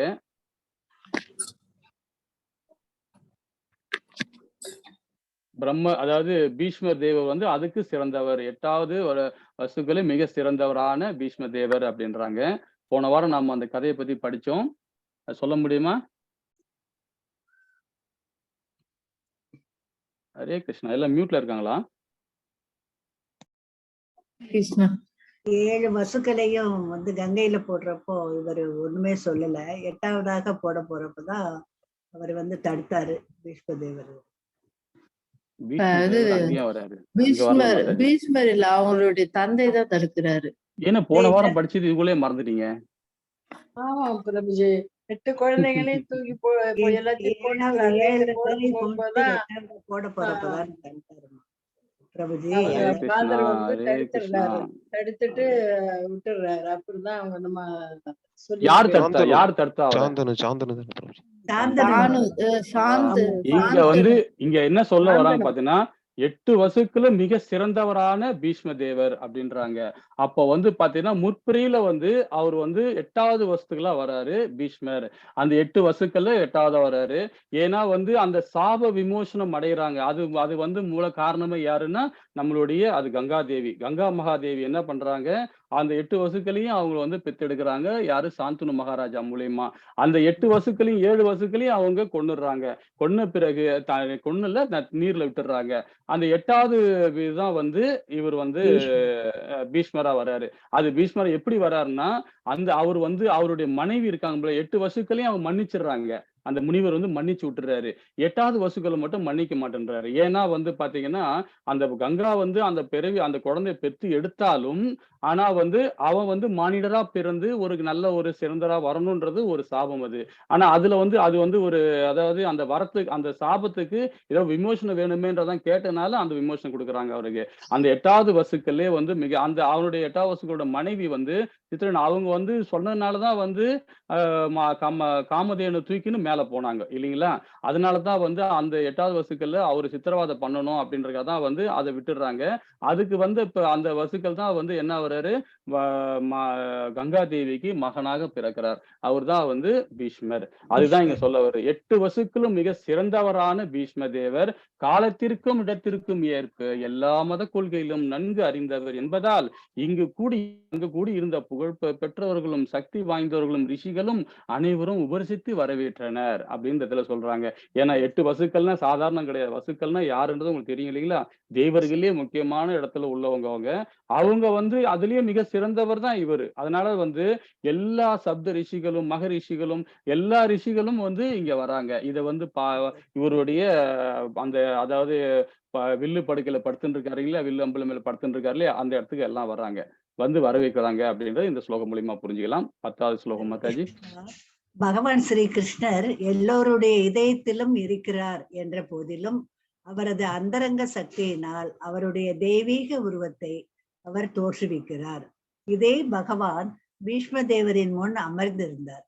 அவரது பெருமைகளை பீஷ்ம தேவர் அறிந்திருந்தார் என்பதால் பகவானை அவர் தகுந்தபடி வழிபட்டார். ஹரே கிருஷ்ணா. ஹரே கிருஷ்ணா. அதுதான் இங்க பாருங்க, ரொம்ப அழகா சொல்றாரு. ஏன்னா இது வந்து யாரு, பீஷ்மருக்கு தெரியுது. பீஷ்மர் தெரியுது எல்லா உயிர் வாழிதயத்திலையும் பகவான் பள்ளி கொண்டு இருக்கிறார் அப்படின்றது தெரியும். பரமாத்மாவை எல்லா உயிர்களும் பார்த்துக்கிறார். நாம அதெல்லாம் தெரியாம நாம என்ன பண்ணிட்டு இருக்கோம், எங்கெங்கயோ ஒளிச்சு வைக்கிறோம். பணத்தையோ ஏதோ ஒரு பொருளையோ யாருக்கும் தெரியக்கூடாது, அது தெரியக்கூடாது, இங்க லாக்கர்ல வைப்போம், அங்க லாக்கர்ல கொண்டு போயணும். எல்லாருடைய இடத்திலையும் பகவான் பள்ளி கொண்டுறாருன்றது அந்த மூடமான விஷயத்துல தெரியாம எல்லாமே மூடமா இருந்துட்டு இருக்காங்க. அதுதான் நம்ம அடிக்கடிக்கு நம்ம பாகவத்திலையும் சரி பகவத்கீதையிலும் நம்ம முழு கடவுள் எல்லா இதுலையும். அதுதான் நம்ம யாரையுமே குறை சொல்லவே கூடாது. குறை சொன்னாவே நாமே குறை சொல்றது அர்த்தம். அப்படி குறை சொல்லும் போது அதுல உள்ள பாவத்தை பாதி பாவம் நம்மள வந்து சேரும் சொல்லுவாங்க. எல்லா விஷயத்திலையும் சொல்லுவாங்க. அதுதான் வேதங்கள்ல ரொம்ப, அதுவும் ரிக்கிவேதம் சாமவேதத்துல இதை பத்தி ரொம்ப நிறைய சொல்லியிருக்காங்க. மகாவிஷ்ணு பத்தி, அதே பரமாத்மா இந்த ரூபத்துல எல்லா இதுலயும் இருக்கும்போது எது பேசக்கூடாது, எது செய்யணும், எந்த சாஸ்திரம் நம்ம கடைபிடிக்கணும்ன்றத ரொம்ப அழகா சொல்லப்பட்டிருக்கு. சரி, உள்ள வருவோம். அப்போதிலும் அவரது அந்தரங்க சக்தியில் அவருடைய தெய்வீக உருவத்தை அவர் தோற்றுவிக்கிறார். அதே பகவான் பீஷ்ம தேவரின் முன் அமர்ந்திருந்தார். அவரது பெருமைகளை பீஷ்மதேவர் அறிந்திருந்தார் என்பதால் பகவானே அவரு தகுந்தபடி வழிபட்டார். அதான் பகவான் தான் முழுமுறு கடவுள்னு அவருக்கு பீஷ்மருக்கு பிதாமகருக்கு தெரியுது. தெரிஞ்சும் பிறகு நம்ம இடத்துக்கு வந்திருக்காருன்னு சொல்லிட்டு அவரும் என்னது தகுந்த வழிபாடு அவர் நடத்துறான்றது ரொம்ப அழகா வந்து இந்த ஸ்லோகத்துல சொல்லப்பட்டுள்ளது. ஹரே கிருஷ்ணா. 11 மாதாஜி. பிரபு. ஹரே கிருஷ்ணா பிரபு. பாண்டு மகாராஜாவின் மகன்கள் உயிரை விடும் நிலையிலுள்ள அவர்களது பாட்டனாரின் மீதுள்ள பாசத்தினால் பீடிக்கப்பட்டு அவருக்கு அருகில் மௌனமாக அமர்ந்திருந்தனர். இதை கண்ட பீஷ்மதேவர் உணர்ச்சி ததும்ப அவர்களை பாராட்டினார். அன்பாலும் பாசத்தாலும் பொறிப்படைந்த அவரது கண்களில் ஆனந்த கண்ணீர் ஒழிந்தது. ஹரே கிருஷ்ணா. ததும்பியது. ஹரே கிருஷ்ணா மாதாஜி. அதாவது பாண்டுவின் மகன்கள் வந்து பாத்தீங்கன்னா உயிர்விடும் நிலையில் உள்ள அவருடைய பாட்டனார் தானே அவரு, யாரு, நம்ம பீஷ்மர் பிதாமகன் இருக்காரு. அவரு பாசத்துல எல்லாருமே வந்திருக்காங்க. எல்லாம் அமர்ந்து மௌனமாக உட்கார்ந்துட்டு இருக்காங்க. அதையும் பீஷ்மர் பாக்குறாரு. பார்த்துட்டு உணர்ச்சி வசப்படுறாரு. ஏன்னா வந்து இது ஒரு அவருடைய கனவு திட்டம். இப்ப அப்துல் கலாம் எப்படி கனவு திட்டம் சொல்றாரோ அதே மாதிரி பீஷ்மர் வந்து பிதாமகர் வந்து பண்ண யுதிஷ்டர் மகாராஜாவை சக்கரவர்த்தியா உட்கார வைக்கணும் அவருடைய கனவு. அது வந்து கனவுன்னு சொல்றதோட அவர் இது நடைமுறைப்படுத்தணும் ரொம்ப ரொம்ப போராடி இருக்காரு. ஏன்னா வந்து ஏன் வந்து துரியோதன இடத்துல அவர் உட்கார்றாரு அப்படின்றது யாராவது உதாரணம் சொல்ல முடியுமா? துரியோதன சைடுல ஏன் பீஷ்மர் போறாரு, அது ஏன் அவர் இருக்கணும்? ஏன்னா அவர் நல்லா தெரியும். ஏன்னா அவர் ஒரு பெரிய மகான்றது ஒரு எல்லார் விஷயம் தெரியும் அவருக்கு, பீஷ்மருக்கு. ஆனா வந்து ஏன் பீஷ்மர் வந்து அவங்க சைடுல போய் நிக்கணும்? ஏன் அவங்க சைடுல போய் துரியோதன சைடுல தன்னுடைய சபதத்திற்காக நாட்டை தந்த வம்சத்தை காக்க வேண்டும் என்பது அவருடைய தாயினுடைய கட்டளை. அதனால அவர் வந்து அங்க இருந்துதான் ஆகணும், வேற வழியே இல்ல. அதுதான் சத்தியவதி கொடுத்த வாக்குக்காக. இதுல ஒரு குவியம், அதாவது இதுல ஒரு ரகசியம் அதாவது நம்மளுடைய இது முக்கியமான ஒரு ரகசியம் மறைஞ்சிருக்கு. என்ன காரணம் பாத்தீங்கன்னா, அவர் வந்து சத்தியவதியோட அது ஒண்ணு, அது அவருடைய தந்தையா இருக்காருங்கல்ல, சாந்தனு மகாராஜா சொன்னதுனால அவர் ஃபாலோ பண்றாரு. கங்காதேவி அவங்க வளர்த்த விதத்தினால அவர் ஃபாலோ பண்றாரு. நாம எல்லாமே ஒரு விதம் சொல்றோம். ஆனா பகவானோட கோட்பாடு என்ன சொல்லுது தெரியுங்களா? அவர் ஏன் அங்க இருக்காருன்னா, கெட்டவன் கூட ஒரு நல்லவன் கண்டிப்பா இருக்கணும். ஏன்னா கெட்டவனை நல்வழியில கொண்டும் போகணும். அப்படி என்ற ஒரு ஸ்தானம் தான் இதுல நாம முக்கியமா புரிஞ்சுக்கணும். ஏன்னா நல்லவன் வந்து கெட்டவன் கூட ஒருத்தன் இருக்கணும். ஒரு 10 கெட்டவன் இருக்காங்கன்னா அதுல ஒரு நல்லவன் இருந்தாதான் வந்து அவங்களை எது செஞ்சாலும் வந்து அவங்களை கொஞ்சம் ஏதாவது ஒரு எந்த விஷயத்திலயாவது அவங்க நல்வழியில கொண்டு போக முடியுமா, நல்வழியில கொண்டு வந்து முடியும், அவங்களை சரி பண்ண முடியுமான்னு சொல்லிட்டு அவர் போராடிட்டே இருக்காரு. 2-3 விதமா அவரு அங்க போராடிட்டு இருக்காரு. ஒண்ணு வந்து பாத்தீங்கன்னா அவர் நல்வழியில கொண்டு வரணும் அப்படிங்கிறாரு. நம்மளுடைய வம்சம் நம்ம கண்ணு முன்னே அழியுதுன்னு ஒரு பக்கம் கொண்டு வர்றாரு. ஒரு பக்கம் சாத்தனோட அந்த வம்சம் அழியக்கூடாதுன்னு பாக்குறாரு. ஒருவேளை சத்தியவதி கிட்ட சொன்ன வாக்கை காப்பாத்தணும், கங்காதேவியோட வாக்கை காப்பாத்தணும். இப்படி எல்லாம் நிறைய அவருக்கு வந்து பாத்தீங்கன்னா நம்ம வாழ்க்கையில வாழ்நாள்ல ஏதாவது ஒரு விஷயத்துல நம்ம வந்து எவ்வளவு பிரச்சனைகள் நம்ம பாக்குறோம். ஏதாவது ஒரு பிரச்சனை நம்மளால தாங்க முடியுது. அவருக்கு பாருங்க பலவிதமான பிரச்சனைகள். அப்படி இருந்து கூட அவங்க பீஷ்மர் என்ன பண்றாரு, அவங்க கூடயே நிக்கிறாரு. அவனை வழிமுறைப்படுத்தணும்னு. இதுலதான் சொல்றது, நாம சுத்தி நிறைய பேர் கெட்டவங்க இருக்கதான் செய்வாங்க. நல்லவன் ஒருத்தர் இருந்தான்னா 10 கெட்டவன் சுத்தி இருப்பான். ஆனா அவன் தான் தனியா தெரிவான் நல்லவன். அது மாதிரி அவர் இருந்து அவங்கள வழி நடத்தணும் பாக்குறாரு. கடைசி வரைக்கும் முடியல. அதுதான் இங்க வந்து இந்த இடத்துல வந்து பாத்தீங்கன்னா ரொம்ப எல்லாரும் வந்திருக்காங்க. ஆனா நான் வந்து அவங்களுக்கு நல்வழியில கொண்டு வந்தவங்களும் யாரையும் வரலையே, காப்பாத்த முடியலையே, பார்க்க முடியலையே அப்படின்றாரு. ஏன் இவரே திருதராஷ்டிரரே வர முடியாத சூழ்நிலை. அதுக்கப்புறம் திருதராஷ்டிரே வருவாரு. யாரு அவங்களும் வருவாங்க. அதுக்கப்புறம் வந்து இவங்களும் வருவாங்க. நம்ம பகவானுக்கு சாபம் விட்டாங்களா காந்தாரி, அவங்களும் வருவாங்க. கடைசியா வருவாங்க. அத ஹரே கிருஷ்ணா. இது என்னன்னு பார்ப்போம். ஹரே கிருஷ்ணா. 12வது ஸ்லோகம் மாதாஜி. ஹரே கிருஷ்ணா. ஹரே கிருஷ்ணா. பீஷ்மதேவர் கூறினார், ஓ எவ்வளவு பயங்கரமான துன்பம், எவ்வளவு பயங்கரமான அநீதி. தர்மமே சொரூபமானவரின் மகன்களாக இருந்ததால் நல்ல ஆத்மாக்களான நீங்கள் இவ்வளவு துன்பங்களையும் அனுபவிக்க வேண்டியிருந்தது. அப்பெரும் துன்பங்களுக்கிடையில் நீங்கள் உயிரோடு இருந்தது சாத்தியமாக கூடியது அல்ல. இருப்பினும் பிராமணர்களாலும் பகவானாலும் தர்மத்தினாலும் நீங்கள் பாதுகாக்கப்பட்டீர்கள். ரொம்ப அழகா சொல்றாங்க பாருங்க. ஹரே கிருஷ்ணா மாதாஜி. ரொம்ப அழகா சொல்றாரு பாத்தீங்களா இந்த இடத்துல. ஏன்னா பீஷ்மர் வந்து அநீதி நடக்கிற இடத்துலயே அவர் இருக்காருன்னா அப்ப அவர் எப்பேற்பட்டவர் பாருங்க. ஆனா அவருடைய வம்சாவழி, அவருடைய பிறப்பு நம்ம எல்லாம் தெரிஞ்சிருக்கோம். ஆனா அது தெரியாம அந்த இடத்துல இருக்கும்போது இவர் எப்படிப்பட்டவருன்றது அந்த இதோட தெரியாம அவரே வந்து நம்ம செக் பண்ணி பார்த்துட்டு இருக்காங்க. யாரு துரியோதனும் சரி, அந்த யாரு அந்த உள்ள கூட பிறந்தவங்க எல்லாருமே வந்து பீஷ்மரை தவறாவே புரிஞ்சுட்டு இருக்காங்க. ஆனா இந்த இடத்துல பாருங்க பீஷ்ம தேவர் கூறினார், நீ எவ்வளவு பயங்கரமான துன்பங்கள், எவ்வளவு பயங்கரமான அநீதி, தர்மமே சொர்வமான மகனாக இருந்ததால் நல்ல ஆத்மாக்களை நீங்கள் இவ்வளவு துன்பங்களை அனுபவிக்க வேண்டியிருந்தது. அதுக்கு இடையிலையும் பகவானை பத்தி ரொம்ப அழகா சொல்றாரு. நீங்கள் உயிரோடு இருந்திருந்த சாத்தியமாக கூடியதெல்லாம் இருப்பினும் பிரம்மாக்களும் பகவானையும் தர்மத்தையும் பாதுகாக்கப்பட்டீர்கள் அப்படின்றத இந்த ஸ்லோகம் மூலமா புரிஞ்சுக்கலாம். பகவானையும் இதுல வந்து துதி பாடுறாரு, நம்ம புரிஞ்சுக்கலாம். ஹரே கிருஷ்ண. 13ல மாதாஜி பிரபு. ஹரே கிருஷ்ணா பிரபு. ஹரே கிருஷ்ணா. எனது மருமகளான குந்தியை பொறுத்தவரை பெரும் தளபதியான பாண்டுவின் மரணத்திற்கு பின் அவள் பல குழந்தைகளை கொண்டு ஒரு விதவையானாள். இதனால் அவள் மிகவும் துன்பப்பட்டாள். நீங்கள் பருவமடைந்த பொழுது உங்களுடைய செயல்களாலும் அவளுக்கு பெரும் துன்பம் விளைந்தது. ஹரே கிருஷ்ணா. ஹரே கிருஷ்ணா. ஹரே கிருஷ்ணா. இந்த இடத்துல வந்து இப்ப எல்லாரும் ஒரு பத்திரா சொல்லிட்டு வராங்க. இப்ப குந்தி மகாராணி பத்தி சொல்றாரு. குந்தி மகாராணி பத்தி தளபதியான பாண்டு எப்படிப்பட்டவர், எப்படி இறந்தாருன்னு நமக்கு தெரியும் இல்லைங்களா? அதுவும் ஒரு லீலை இருக்கு. ஏன் வந்து பாண்டு வந்து அந்த மாதிரி ஒரு இறந்தாரு? அது ஒரு அந்த மானா எப்படி மானு வந்து ஒரு அசூரர் தான். அவர் அசூரரும் அப்புறம் வந்து தேவர்கள் 2 விதமா வருவார். அவரை பத்தி நம்ம ஒரு லீலை படிக்கலாம், கண்டிப்பா படிக்கலாம். சோ அதன் மூலியமா பாண்டுவின் மரணம் ஏற்படுது. அந்த அதுக்கு மூலியமா குழந்தை உண்டாகினது. அந்த குழந்தையே வந்து விதவியான பிறகு எவ்வளவு கஷ்டப்பட்டு வளர்த்திருக்க அந்த காலத்துல. ஏன்னா துரியோதனோட கொடுமை, சகுனியோட கொடுமைகள் இதெல்லாம் தாங்கி கூட அவங்க அந்த இதை கட்டி காப்பாத்து வந்திருக்காங்கன்றத இது மூலியமா தெரிஞ்சுக்கலாம். பெரும் துன்பம் எல்லாம் அடைஞ்சிருக்காங்க அப்படின்ற இந்த இடத்துலயும் பீஷ்மர் வந்து ஞாபகப்படுத்துறாரு. ஹரே கிருஷ்ணா மாதாஜி. 14 மாதாஜி. ஹரே கிருஷ்ணா பிரபுஜி. ஹரே கிருஷ்ணா. இவை அனைத்தும் தவிர்க்க முடியாத காலத்தினால் விழுந்தவையே என்பது என் அபிப்பிராயம் ஆகும். மேகங்கள் காற்றினால் அடித்து செல்லப்படுவதை போலவே எல்லா கிரகங்களிலும் உள்ள அனைவரும் காலத்தினால் ஆளப்படுகின்றனர். ஹரே கிருஷ்ணா, ஹரே கிருஷ்ணா, ஹரே கிருஷ்ணா. இந்த ஸ்லோகத்துல நம்ம என்ன புரிஞ்சுக்கலாம் பாத்தீங்கன்னா, நம்ம வாழ்க்கையில வந்து நம்ம கையில தான் எல்லாமே இருக்கு அப்படின்ற நாம எல்லாமே முடிச்சுட்டு இருக்கோம் இல்லைங்களா? ஆனா பகவானே நம்ம வேதத்துல என்ன சொல்றாரு, சாஸ்திர சம்பிரதாயத்துல படி எல்லாருமே நீங்க ஃபாலோ பண்ணுங்க. அதை ஃபாலோ பண்ணாதான் உங்களுடைய வாழ்க்கையே உங்க கையில இருக்க முடியும். அந்த சாஸ்திர சம்பிரதாயத்தை நீங்க இல்லாம நீங்க பண்ணீங்கன்னா உங்க வாழ்க்கை உங்க கையிலே கிடையாது அப்படின்னு ரொம்ப அழகா சொல்றாரு. அதுதான் இங்க சொல்ல வர, இவை அனைத்தும் தவிர்க்க முடியாத காலத்தில் விளைந்தவை அப்படின்றாரு. இது நாம வந்து எதுவுமே செய்ய முடியாது. ஏன்னா அதர்மம் ஆன பிறகு நம்ம கையில நமக்கு நம்ம வாழ்க்கையே நம்ம கையில கிடையாது. ஏன்னா நாம என்ன கர்மா செய்யறோமோ அதோட பலன் தான் நாம அனுபவிக்கிறோம்ன்றது வேதங்கள்ல சொல்லப்படுது. ஆனா அந்த அதர்மம் அதிகமாகும் போது நாம நல்லது செஞ்சா கூட பாவம் நன்மையே செஞ்சா கூட நமக்கு வந்து அது தீய வரும்.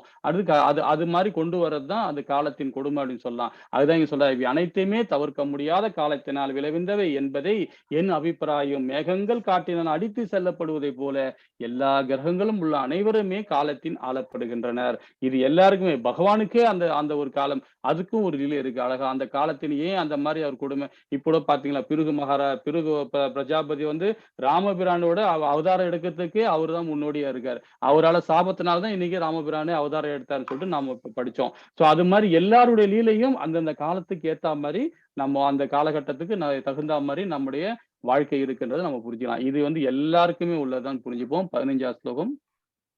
ஹரே கிருஷ்ணா. ஹரே கிருஷ்ண பிரபு. ஹரே கிருஷ்ணா. தவிர்க்க முடியாத காலத்தின் ஆதிக்கம் எவ்வளவு அற்புதமாக உள்ளது. அது மாற்றப்பட முடியாததாகும். இல்லையெனில் தர்மதேவரின் மகனான யுதிஷ்டிர மகாராஜன், கதாயுத வீரரான பீமன், சக்தி வாய்ந்த காண்டிபத்தை கொண்ட சிறந்த வில்லாளியான அர்ஜுனன், அனைத்திற்கும் மேலாக பாண்டவர்களின் நலத்தில் நேரடியாக அக்கறை கொண்டுள்ள பகவான் ஆகியோரின் முன் எப்படி கஷ்டங்கள் ஏற்படக்கூடும். ஹரே கிருஷ்ணா. ஹரே கிருஷ்ணா. இப்ப பாத்தீங்கன்னா இதுல வந்து சொல்ல வர்றாரு, ஏன்னா வந்து யுதிஷ்டிர மகாராஜா கிட்டே வந்து பகவான் சொல்றாரு. ஏன்னா இது வந்து என்ன சொல்றாரு பாத்தீங்கன்னா, மகாபாரதத்துல ரொம்ப அழகா இருக்கு. பர்வதம் கந்தத்துல வந்து இது சொல்லப்பட்டுள்ளது. என்ன சொல்றாரு பாத்தீங்கன்னா, டேய் அவரு உங்க தாத்தா வந்து வில்லம்பலோட படுத்துட்டு இருக்காரு, உங்களுக்காக படுத்துட்டு இருக்காரு. அவரை போகும்போது அவரை குளிர் விட்டுங்க. அதனால வந்து எல்லா நகைகளும் எல்லாம் ஆடம்பரமா நகைகள். ஏன்னா அவரு உயிரோட போறாருன்னு சொல்லிட்டு அந்த துக்கத்தை கொஞ்சம் கூட காட்டாதீங்க. அவருக்கு பீஷ்மருக்கு பிதாமருக்கு நல்ல ட்ரெஸ் பண்ணீங்க, ரொம்ப ஆடம்பரமா வாங்க. அதை பார்த்து அவர் பெருமை தான் அடைவாரை தவிர வேற அதுல வந்து கஷ்டப்பட மாட்டாரு அப்படின்னு சொல்லி அழகா சரி மகாபாரதத்துல அந்த அந்த அந்த கந்தத்துல அழகா சொல்லப்பட்டுள்ளது. அது இங்க என்ன பண்ண, தவிர்க்க முடியாத காலத்தின் ஆதிக்கம் எவ்வளவு அற்புதமாக உள்ளது, அது மாற்றப்பட முடியாததாகும். இல்லையெனில் தர்ம தேவதின் மகனான யுதிஷ்டிர மகாராஜன், கதாயுத வீரனான பீமன், சக்தி வாய்ந்த காண்டியத்தை கொண்ட சிறந்த வில்லாளியான அர்ஜுனன், அனைத்தையுமே மேலாக பாண்டவரின் நலத்தின் நேரடியாக அக்கறை கொண்டுள்ள பகவான் ஆகியோரின் முன் எப்படி கஷ்டங்களை ஏற்படக்கூடும் அப்படின்னு இந்த இடத்துல சொல்லப்படுறாரு. ஏன்னா அவரு பீஷ்மர் வந்து எப்படி எல்லாம் வர்ணிக்கிறார் பாருங்க. ஏன்னா பகவான் கூட இருக்கிறதுனால அவங்க எல்லா ஐஸ்வர்யம் கிடைக்கும்ன்றத இந்த இடத்துல நமக்கு சொல்லி காட்டுறாரு. ஹரே கிருஷ்ணா. 16 மத்தாஜி பிரபு. ஹரே கிருஷ்ணா பிரபுஜி. ராஜனே, பகவானின் ஸ்ரீ கிருஷ்ணர் திட்டத்தை ஒருவராலும் அறிய முடியாது. பெரும் தத்துவவாதிகள் முழுமையாக விசாரணைகளை செய்த போதிலும் அவர்களும் குழப்பமடைகின்றனர். ஹரே கிருஷ்ணா. அதாவது பகவானுக்கு மட்டும்தான், ஏன்னா அவர்தானே ஆதி அந்தம், அவர் தானே படைக்கப்படுகிறார், எல்லாரையும் படைக்கப்பட்டதானே அவருக்கு மாத்திரம்தான் தெரியும் நம்மளுடைய என்ன நடக்குது, பின்னாடி என்ன நடந்தது, முன்னாடி நடந்தது, எல்லா விஷயம் அவருக்கு தான் தெரியும் இல்லைங்களா? அந்த இடத்துல அழகா வந்து சொல்றாரு பாருங்க,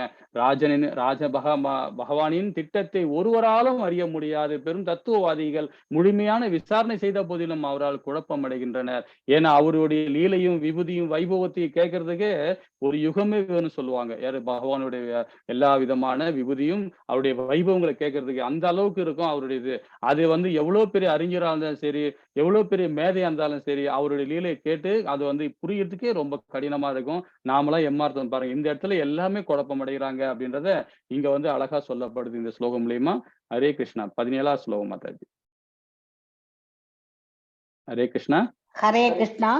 ஆகவே பரத வம்சத்தில் சிறந்தவனே யுதிஷ்டர், இவை அனைத்தும் பகவானின் திட்டப்படியே நடந்துள்ளன என்று நான் நினைக்கிறேன். நினைத்தற்கரிய பகவானின் திட்டத்தை ஏற்று அதை நீ பின்பற்ற வேண்டும்.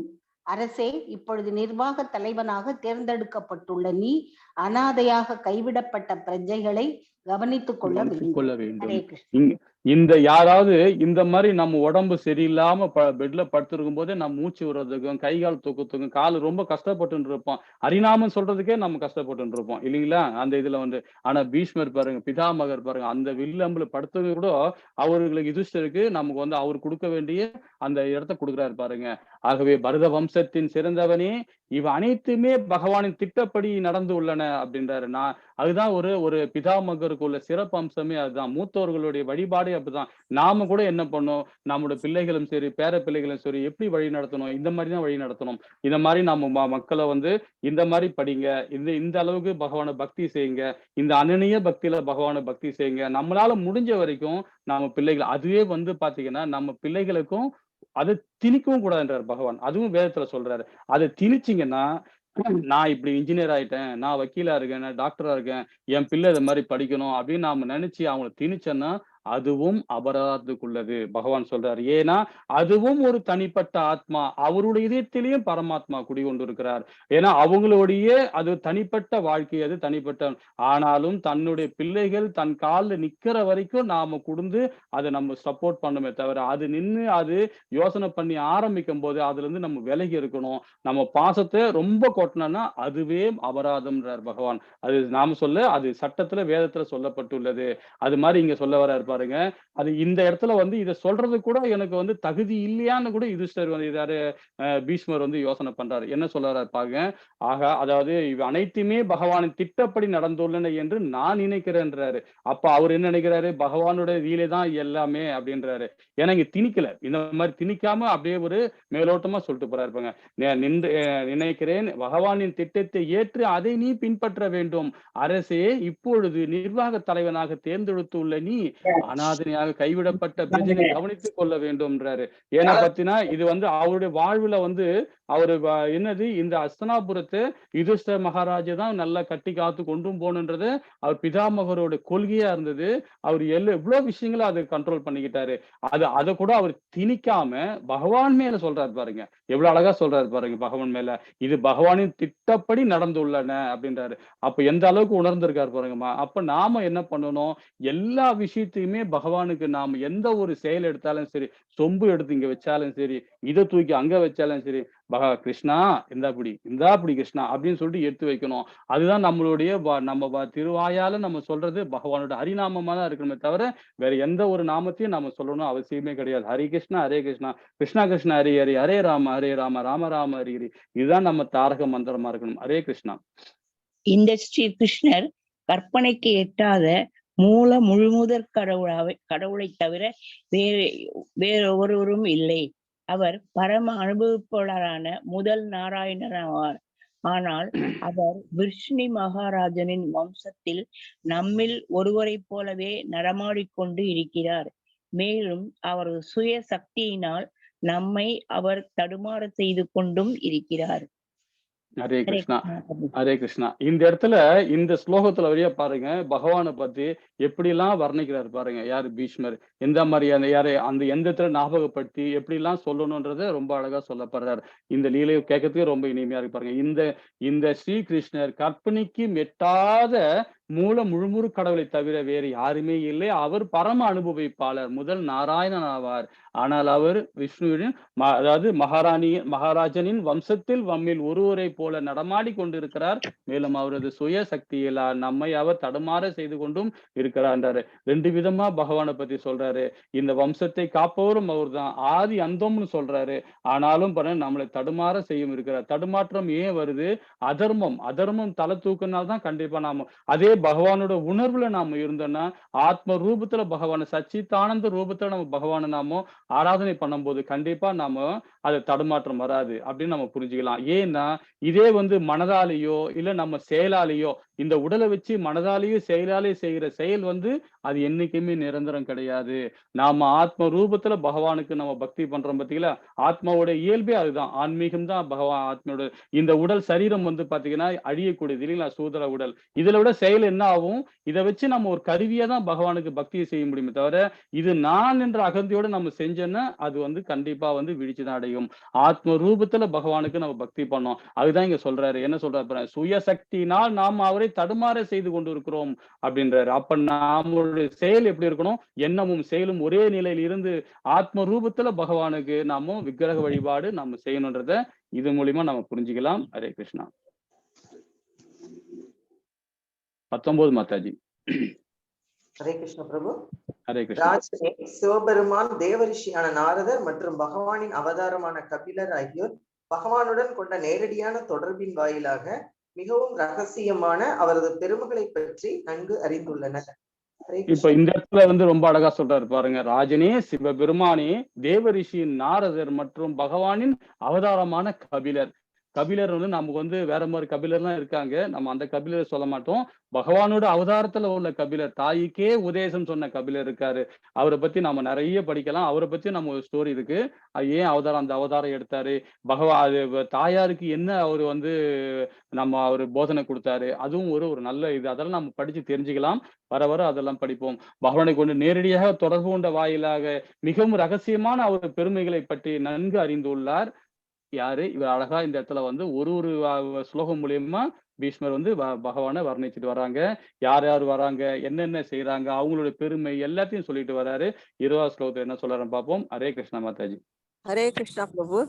ராஜனே, அறியாமையால் உனது மாமன் என்றும் மிக பிரியமான நண்பர் என்றும் உன் நலன் விரும்புவர் என்றும் ஆலோசகர் என்றும் தூதர் என்றும் மற்றும் ஆதரவாளர் என்றும் நீ நினைத்திருந்த அந்நபர் அதே பரமபுருஷராகிய ஸ்ரீ கிருஷ்ணரே ஆவார். ஹரே கிருஷ்ணர் ஆவார். ஹரே கிருஷ்ணா. இந்த இடத்துல பாருங்க, எல்லாரும் வந்திருக்காங்க. எல்லாருடைய வைபவங்களையும் சொல்றாரு. அவங்க எங்கிருந்து வராங்க என்னன்றது அதையும் சொல்றாரு. சொல்லிட்டு இது எல்லாமே காரணம் யாரு? ஆதி அந்தன். ஆதி அந்தனை பத்தி நம்ம திரும்பவும் சொல்றாரு. பரமபுருஷராக ஸ்ரீ கிருஷ்ணரே ஆவார்ன்றாரு. ஏன்னா எல்லாருமே அங்கிருந்து வந்தவங்க தானே. 84 லட்சம் உயிர் வாழியும் பகவான் தான் படைச்சிருக்காரு. அப்போ பிரஜாபதிகளும் சரி, மகரிஷிகளும் சரி, சப்த ரிஷிகளும் எல்லாரும் படைக்கப்பட்டவர் தானே சொல்லிட்டு திரும்ப இந்த இடத்துல ஸ்ட்ராங்கா பகவானை பத்தி வர்ணிக்கிறார். ஹரே கிருஷ்ணா. 21 மாதாஜி. பரமபுருஷ பகவான் என்பதால் அவர் அனைவருடைய இதயத்திலும் இருக்கிறார். அனைவரிடமும் சம அன்பு கொண்டவரான அவர் வேற்றுமை எனும் பொய் அகங்காரத்திலிருந்து விடுபட்டவர் ஆவார். எனவே சமநிலை கொண்டவரான அவரது செயல்களும் பௌதிக களங்கத்திலிருந்தும் விடுபட்டவையாகும். ஹரே கிருஷ்ணம். அதுதான் என்னைக்குமே பகவானோட உணர்வுல நாம இருந்தாதான் நம்ம வேதங்களை படிக்கிறதுக்கும் சொல்லி நமக்கு அது அவருடைய லீலையும் விபதியும் தெரியும். ஆனா நம்ம மேல்கோட்டை சும்மா சாதாரணமா படிக்கணும். நம்ம குருமார்கள் சொல்லியிருக்காங்க, நம்ம பகவத்கீதை படிக்க சொல்லியிருக்காங்க, பாகவத்தை படிக்க சொல்லியிருக்காங்க. சரி, நம்ம படிப்போன்னு கடமைக்காக படிக்கிறது, கடமைக்காக ஜபம் பண்றது, இந்த மாதிரி விஷயங்கள்லாம் பண்ணா அது பௌதிகமான பந்தப்பட்டு செய்யறதுதான் அர்த்தம். நாம பகவானோட உணர்வுல இருக்கணும். பகவானோட உணர்வு எப்படின்னா, அவரு அதாவது வேதங்களை சட்ட திட்டங்கள் என்ன சொல்லியிருக்காங்க, எந்த மாதிரி பக்தியில சாதன பக்தியில எப்படி சொல்லியிருக்காங்க, அந்த நெறிமுறையோட நாம படிக்கணும். இப்ப நம்ம எல்லாம் படிச்சுட்டு காலையில எழுந்து மங்களாரத்தி பாக்குறோம், எல்லாம் பகவான் ஹரிநாமத்தை சொல்றோம், எல்லாம் சொல்லிட்டு தத்துவத்திலே உட்காந்துருப்போம். ஏன் என்ன தத்துவத்துல உட்காந்து பாத்தீங்கன்னா, முடிஞ்ச பிறகு நம்ம காலையில இருந்த பௌதிகமான உலகத்தை திருப்பி நம்ம ஆட்கொள்ளோம். என்னடி அவன் எப்படி இருக்கான், நல்லா இருக்கானா, அவன் இப்படி செய்யறான், அப்படி செய்யறான், இப்படி செய்யறான்ட்டு அடுத்தவங்க பத்தி பேச ஆரம்பிச்சிடும். அடுத்த குடும்பத்தை பத்தி பேச ஆரம்பிச்சிடும். நான் எல்லாரும் குறிப்பா சொல்ல வரல, ஏதாவது ஒரு சில ஆளுங்க அது மாதிரி இருக்காங்கன்னு சொல்ல வரேன். அந்த மாதிரி நாம அது மாதிரி போகும்போது சத்துவ குணத்துல தான் இருப்போம். ஆனா சத்துவத்திலிருந்து நம்ம என்ன பண்ணணும், தன்னுணர்வை பார்த்து நம்ம கொண்டு போனோம். அப்போ பகவானோட உணர்வுல இருக்கும்போது பாத்தீங்கன்னா இந்த மாதிரி ப்ராப்ளம் நமக்கு வரவே வராது. அதுதான் நம்ம இந்த ஸ்லோகம் மூலியமா, பரமபுருஷ பகவான் என்பதால் அவர் அனைவருடைய இதயத்திலும் இருக்கிறார். அனைவரிடம் சமன் அன்பு கொண்டவராக, அவர் மேற்றுமை என்னும் பொய் அங்காரத்தில் இருந்து விடுபட்டவராக, எனவே சமநிலை கொண்டவரான அவரது செயல்கள் பௌதிக காலத்திலிருந்து விடுபட்டவையாகும்.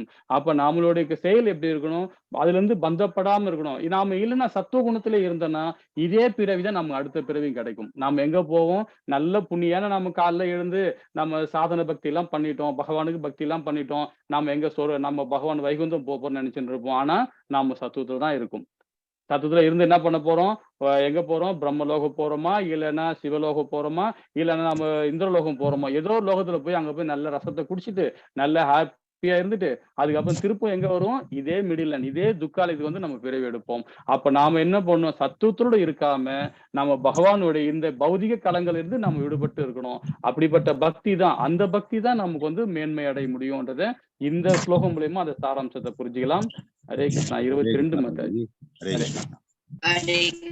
அவர் அனைவரிடமும் சம அவர் அன்பு கொண்டவர் அனைவரிடமும் சம என்றபோதிலும் அன்பு கொண்டவர் என்ற போதிலும் நான் அவரது உறுதியான தொண்டன் என்பதால் வாழ்வை நான் முடித்து கொள்ளும் வேளையில் அவர் அன்புடன் என் முன் வந்துள்ளார்.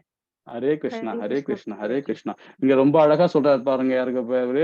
அவர் அனைவருடமே சம அன்பு கொண்டவர் என்பது. ஏன்னா வந்து பகவானுடைய அங்கத்திலிருந்து வந்தவர் தானே. புழு பூச்சி எல்லாமே சரி, எல்லா உயிரினமே பகவானோட அங்கத்திலிருந்து வந்தவங்க தான். அப்புறம் எப்படி அவர் வேற்றுமை பார்ப்பாரு? இவன் கெட்டவன், அவன் நல்லவன், யாரையும் இப்ப கூட பாத்தீங்கன்னா துஷ்டர்கள் என்ன சொல்றாங்க பாத்தீங்கன்னா, ஏன்னா வந்து இங்க தமிழ்நாட்டுல நடக்கிற விஷயம் ஒரு விஷயம் சொல்றேன் பாருங்க. ஏன்னா வந்து துரியோதனனும் யாரு ராவணனும் வந்து தமிழன். இவங்க விஷ்ணு பகவானும் சரி, மத்தவங்க எல்லாம் வந்து வடக்கன் அப்படின்னு சொல்றாங்க.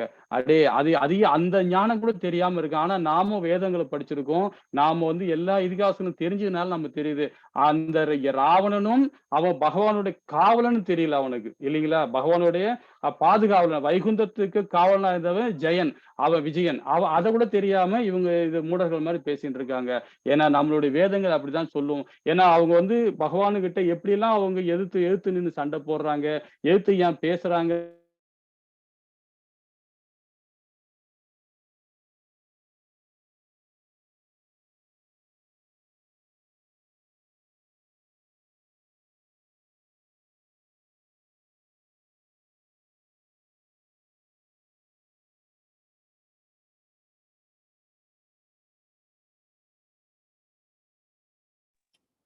ஜி குரல் வரலைங்க ஜி. ஹரே கிருஷ்ணா மாதாஜி. ஹரே கிருஷ்ணா பிரபுஜி.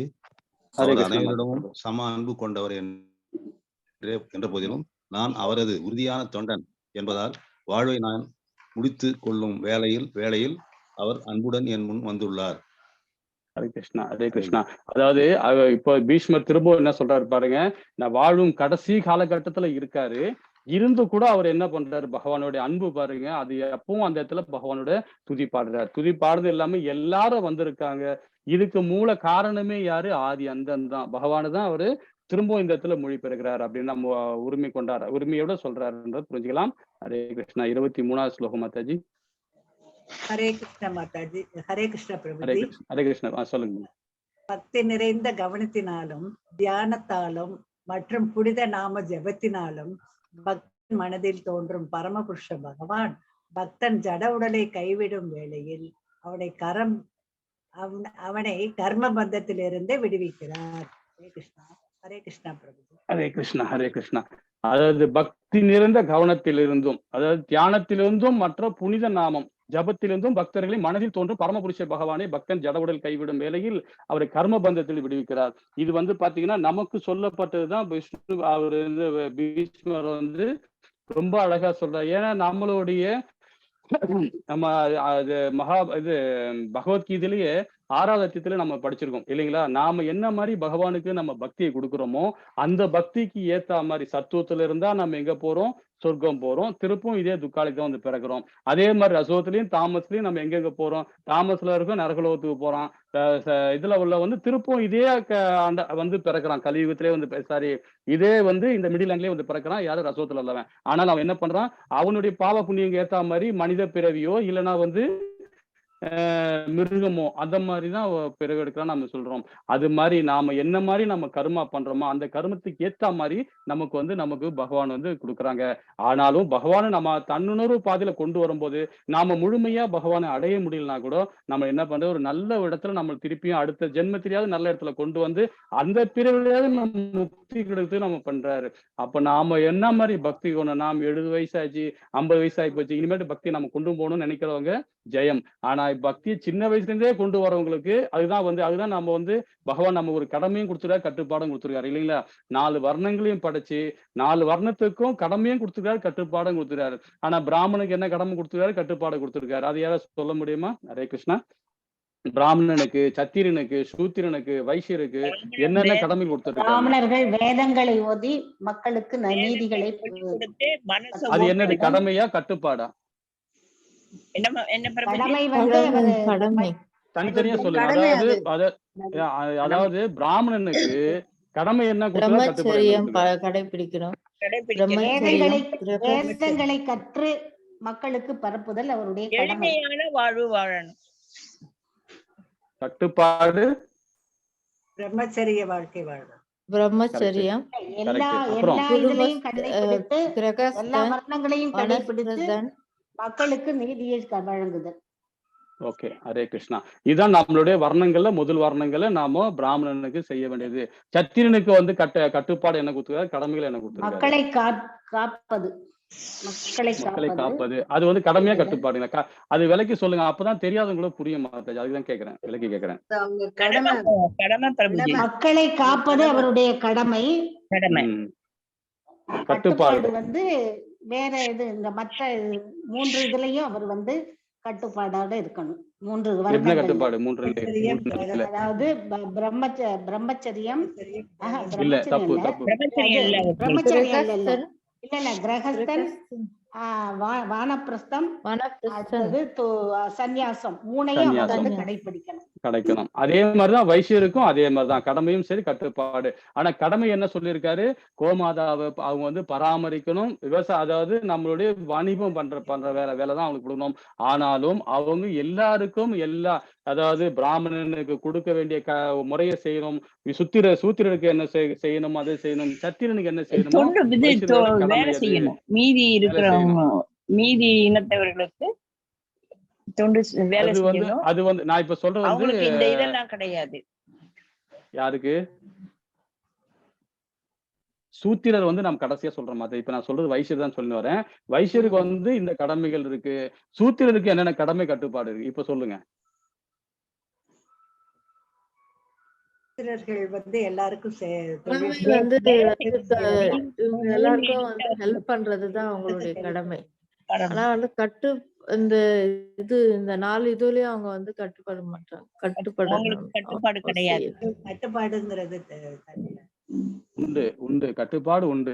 அது நம்ம தவறா புரியக்கூடாது.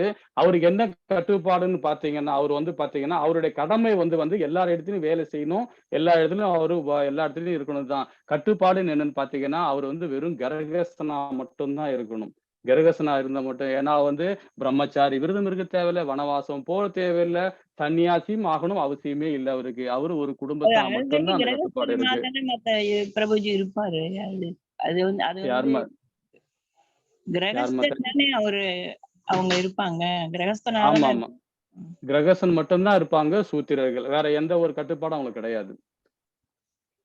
கடமை வந்து நம்ம அவங்க எல்லா இடத்துலயும் வேலை செய்யணும், அதுதான் அவங்களுடைய கடமை. அது இதுல வந்து பாத்தீங்கன்னா, இதுல என்ன விசேஷம் பாத்தீங்கன்னா, நம்மளுடைய பிரம்ம கவுடியால பார்த்து ரொம்ப அழகா இந்த நம்மள சொல்லப்பட்டது. என்ன சொல்லப்பட்டது பாத்தீங்கன்னா, இந்த 4 வர்ணங்களையும் வந்து வைணவத்திலையும் வரலாம். எப்படி வரலாம்னா, எல்லாரும் பகவான ஹரிநாமத்தை சொல்லி அவருடைய சங்கீர்த்தனை பண்ணி கீர்த்தனை பண்றவங்க எல்லாருமே வைணவம் தான். இதுதான் ரொம்ப நம்ம ஹைலைட். இது நம்மளுடைய பிரம்ம கவுடியால ரொம்ப அழகா சொல்லப்பட்டது. நீங்க எல்லாமே இப்ப வந்து பகவானோட பக்தியில எல்லாமே பிராமணன், ஊழல் போடாத பிராமணன் நம்ம எல்லாருமே. நம்ம என்ன பகவானோட ஹரிநாமத்தை நம்ம சொல்லிட்டு இருக்கோம். இதுதான் ரொம்ப ஹைலைட். இதுவும் வேதத்துல நம்ம சொல்லப்பட்டது. 18 புராணங்களையும் சொல்லப்பட்டது. ரிக்கு வேதத்துல ரொம்ப அழகா இது சொல்லப்பட்டுள்ளது. அதனால வந்து அவர் 4 வர்ணங்களை ஏன் படைச்சிருக்காருன்னு பாத்தீங்கன்னா, மக்களோட சட்ட திட்டங்களை ஃபாலோ பண்ணணும். அப்பதான் அவன் நல்மொழியில வர முடியுன்றதான் அந்த வேதங்களை. அதுதான் நம்ம இந்த 23ஆம் ஸ்லோகத்தை சொல்றாரு. பக்தி நிறைந்த கவனத்திலும் தியானத்திலும் மற்றும் புனித நாமம் ஜபத்திலும் பக்தரின் மனதில் தோன்றும் பரமபுருஷ பகவான் பக்தன் ஜட உடலை கைவிடும் வேளையில் அவனை கர்ம பந்தத்தில் விடுவிக்கிறார். அந்த கடமையும் கட்டுப்பாடு நம்ம கொடுத்திருக்க. நாம எந்தெந்த வர்ணங்கள் இருக்கிறோம், நம்மளுடைய செயல் தான் வர்ணம். நாம என்ன செயல் சொல்றோம், பகவானுக்கு பக்தி செய்யறோமா, நாம தூய பிராமணன். அந்த பிராமண நேரத்திலிருந்து நாம பகவானுக்கு பக்தி செஞ்சும் போது உனக்கு என்ன கடமை இருக்குது, உன்னை என்ன கட்டுப்பாடு இருக்குது, அந்த கடமை கட்டுப்பாடை நீ செஞ்சினா உன்னுடைய கர்ம பந்தத்திலிருந்து விடுவிக்கிறார் பகவான். இதுதான் நம்ம ஹைலைட்டா இந்த ஸ்லோகம் மூலியமா நம்ம புரிஞ்சுக்கலாம். ஹரே கிருஷ்ணா. 24வது ஸ்லோகம் மாதாஜி. உதய சூரியனை போல் சிவந்த கண்களுடனும் அழகாக அலங்கரிக்கப்பட்டுள்ள தாமரை முகத்துடனும் புன்னகை பூத்தவாறு நின்றிருக்கும் 4 கரங்களுடைய என் பெருமான் இந்த ஜட உடலை நான் விடும் வரை தயவு கூர்ந்து இங்கேயே இருக்க வேண்டும் என்று வேண்டுகிறேன். லாஸ்ட்ல வரி வந்து கொஞ்சம் ஏதோ மிஸ்டேக் ஆயிருக்கு. இந்த ஸ்லோகத்துல பாருங்க, சொல்லும் போதே நமக்கு அப்படியே உடல்லாம் எப்படி ஆடுது பாருங்க. அதாவது உதய சூரியனை போல சிவந்த கண்களுடன் அழகாக அலங்கரிக்கப்பட்ட தாமரை முகத்துடன் புன்னகை பூத்தவாறு இருக்கும் 4 கை சொரூபத்துல பரமாத்மா இருக்கிறார். அந்த உடலோட பகவானோட அவரு அந்த உடலை வந்து இவர் வந்து பிதாமகர் பார்த்துக்கிட்டு அவர் என்ன சொல்றாரு, கடைசி வரைக்கும் என் கூடவே இருங்க அப்படின்றார். விடும் வரை தயவு கூர்ந்து இங்கே இருக்க வேணும்னு சொல்லி பிதாமகர் இந்த ஸ்லோகம் மூலியமா சொல்ல வர்றாரு. ஹரே கிருஷ்ணா. 25வது ஸ்லோகம் மாதாஜி. ஹரே கிருஷ்ணா பிரபு. ஹரே கிருஷ்ணா. சூத கோஸ்வாமி கூறினார், மனதை உருக்கும் குரலில் பீஷ்மதேவர் பேசியதை கேட்ட யுஷ்ட மகாராஜன் எல்லா சிறந்த ரிஷிகளின் முன்னிலையிலும் பல்வேறு மத கடமைகளின் முக்கிய கொள்கைகளை பற்றி எல்லாம் அவரிடம் வினவினார். இதுதான் ரொம்ப இம்பார்ட்டன்ட் இந்த ஸ்லோகம் மூலியமா சொல்றாரு. சிவகோசாமி எவ்வளவு அழகா சொல்றாரு பாருங்க. அதாவது பீஷ்மதேவர் வந்து எவ்வளவு அழகா சொல்லி ஒரு தேவர்களையும் எல்லாரையும் முக்கியத்துவம் கொடுக்குறாரு, பகவான் கிட்ட தான் கொடுக்குறாரு. இப்ப என்ன சொல்ற யுதிஷ்டரனை பத்தினவரு அவங்களுடைய கடமை என்ன, கட்டுப்பாடு என்ன, சத்திரியனோட கடமை என்ன, கட்டுப்பாடு என்ன, அந்த கட்டுப்பாடு முக்கிய கொள்கை என்ன அவங்களதையும் வந்து இங்க வந்து கேள்வியா கேட்கிறாரு யுதிஷ்ட மகாராஜா. சிறந்த ரிஷிகளை முன்னாடி எல்லாருக்கும் பிரஜாபதிகள் வந்து இருக்காங்க, மகரிஷி வந்து இருக்காங்க, சப்த ரிஷி வந்து இருக்காங்க, எல்லா ரிஷிகளுக்கு முன்னாடியும் வந்து யுதிஷ்ட மகாராஜா வந்து கேட்கிறாரு. ஏன்னா வந்து பிருகு பிரஜாபதி நம்ம சொன்னோம் பாத்தீங்களா, பிருகு பிரஜாபதி வந்துன்னா யுதிஷ்ட சக்கரவர்த்தியோட அந்த ஒரு சபையிலையும் அவர் கலந்துருக்கிறார். யாரு? பிருகு பிரஜாபதி. அவரும் வந்து இந்த சபையில கலந்து எல்லா சபையிலும் அவர் இருக்காரு. ராமபிரானோட அந்த காலகட்ட இதுலயும் போய் அவர் கலந்துட்டு இருக்காரு, இதுலயே வந்திருக்காரு. அதே மாதிரி இரணிகசிபோட இதுலயும் கலந்துட்டு இருக்காரு பிருகோட பிரஜாபதி. சோ அது மாதிரி நம்ம இதோட இந்த அத்தியாயத்தை முடிச்சுப்போம். ஏன்னா டைம் ஆயிடுச்சு. ஏன்னா சண்டே எல்லாம் வெளியிலே போவாங்க. இதோட முடிச்சுப்போம். வாஞ்ச கல்பதராய கிருபசிந்திய 14ஆம் பாவனிய வைஷ்ணவியோ நமோ நமக. ஜெய் ஸ்ரீ கிருஷ்ண சைத்தன்ய பிரபு நித்யானந்த ஸ்ரீ அத்வைத சகலாதார ஸ்ரீவாசாதி கௌரவ. ஹரே கிருஷ்ணா ஹரே கிருஷ்ணா கிருஷ்ணா கிருஷ்ண ஹரி ஹரி, ஹரே ராம் ராம ராம ஹரி ஹரி. இன்னைக்கு 25வது ஸ்லோகத்தோட நிறுத்திப்போம். அடுத்த வாரம் இது கண்டினியூ பண்ணலாம். ஹரே கிருஷ்ணா. இன்னைக்கு ஏதாவது பேசுனதுல நம்ம இன்னைக்கு இது பண்ணதுல ஏதாவது ஒரு